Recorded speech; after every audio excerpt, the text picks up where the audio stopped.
அனைவருக்கும் வணக்கம்.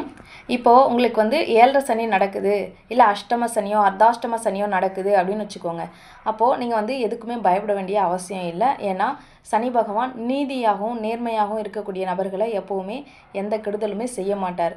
நெக்ஸ்ட்டு நீங்கள் இல்லை தெரிந்தோ தெரியாமலோ நம்ம நிறைய தவறுகள் செய்திருக்கலாம் இல்லையா, அதுக்கான கர்மாவை நம்ம அனுபவிக்கணும் இல்லையா அப்படின்னும் போது நீங்கள் ஃபஸ்ட்டு அன்னதானம் செய்யும் போதும், நெக்ஸ்ட்டு வந்து ரொம்ப முடியாமல் இருக்காங்க இல்லையா, அந்த மாதிரி நபர்களுக்கு, கால் இல்லாத இருக்க நபர்களுக்கு உதவி பண்ணும்போது உங்களுக்கு எந்த தீங்குகளுமே சனி பகவானால் நேராது. அதே போல் வருடத்திற்கு ஒரு முறை நீங்கள் வந்து 48 நாட்கள் விரதம் இருந்து நீங்கள் வந்து ஐயப்பன் கோயிலுக்கு மாலை போடுறது, முருகர் கோவிலுக்கு மாலை போடுறது, இந்த மாதிரி ஏதாவது ஸ்பெசிஃபிக்காக ஒரு 48 நாட்கள் தேர்ந்தெடுத்து நீங்கள் கடுமையான விரத முறைகள் இருக்கும்போது உங்களுக்கு 7.5 சனியோ அஷ்டம சனியோ அர்த்தாஷ்டம சனியோ எந்த சனியாக இருந்தாலும் உங்களுக்கு எந்த துன்பமும் நேராது. நீங்கள் இதை ட்ரை பண்ணி பாருங்கள், நல்ல ரிசல்ட் இருக்கும். நன்றி, வணக்கம்.